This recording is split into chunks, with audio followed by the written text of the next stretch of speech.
मगर ज्ञान की पराकाष्ठा में हमसे ज़्यादा कोई सक्षम नहीं है। भैया ने भी अभी एक प्रश्न किया था, ब्राह्मणस्य मुखमासीत बाहु राजन्या। वेद का ये श्लोक है, वेद की ऋचाएँ हैं।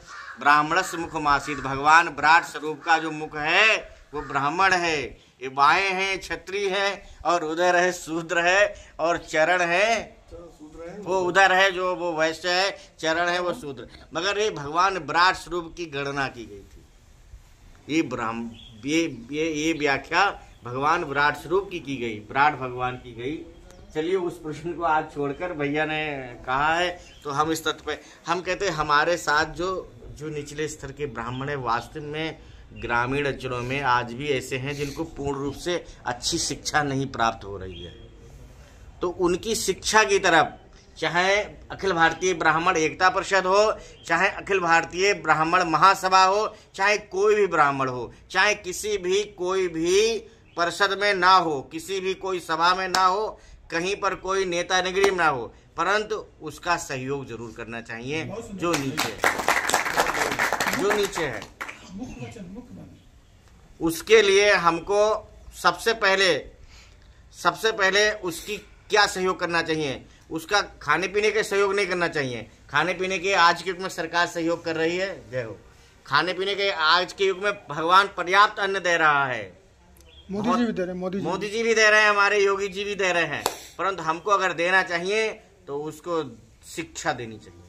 कि ब्राह्मण का भी किसी ने कहा भी ब्राह्मण का कार्य है पाठन पठन, वेद पढ़ना और वेद पढ़ाना। तो वेद पढ़ना और वेद पढ़ाना ये 70 साल की सरकार ने नष्ट कर दिया, परंतु हम लोगों के मस्तिष्क में आज भी भरा है। उस मस्तिष्क को जगाना चाहिए। हमें छोटे बच्चों के लिए पढ़ाना चाहिए। अगर वो कहीं किसी प्रकार ब्राह्मण का बच्चा पढ़ने में तेज है, परंतु क्या है नीट निकाल भी लेगा, आगे नहीं पढ़ा पा रहे हैं, आरक्षण की दिक्कत है, कई प्रकार की दिक्कतें हैं। तो हमें पूर्ण रूप से उसका सहयोग करना चाहिए। चाहे प्रत्येक बंधुओं से 1000 रुपये लेकर उसका काम चले, या 2 हज़ार या 10 हज़ार, मगर उसको अगर उत्थान में उठ रहा है तो उसको अखिलेश मिश्रा जैसा एक IAS अधिकारी बनाना चाहिए। अरे वाह। हमारा ये सुझाव है कि प्रत्येक जो नीचे स्तर का ब्राह्मण है उसको उठाओ, उसको जगाओ, उसको पूर्ण रूप से पूछो कि आपको क्या परेशानी है। हमको किसी प्रकार की नेता नगरी में नहीं आना है, क्योंकि नेता नगरी स्वयं कैसी है हम नहीं जानते। महर्षि दयानंद जी ने एक ही बात कहा, अमन बेच देंगे, चमन बेच देंगे, ये नेता व लीडर वतन बेच देंगे। तो हम लोगों को बस एक ही काम में आना है कि अपने को पहचानो, अपने को उठाओ, अपने को पहचानो। अच्छा, अपने को पहचानने के लिए भैया एक चीज मैं बहुत जरूरी कहूँगा, इसके लिए हर ब्राह्मण के लिए संध्योपासन करना परम आवश्यक है। संध्योपासन में हम लोगों को प्रातः उठकर कम से कम जिन ब्राह्मणों का यज्ञोपवीत हो गया है उन ब्राह्मणों को एक माला गायत्री का जप निरंतर है।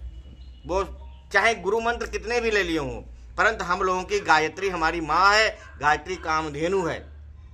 अगर कोई कितना भी गरीब क्यों ना हो, अगर गायत्री का जप करता है तो भगवती की ऐसी कृपा हो जाती है, उसका भंडार भर जाता है। ये मैंने लेख देखा है, अपने में स्वयं उतार कर देखा है। गायत्री ऐसी कामधेनु है।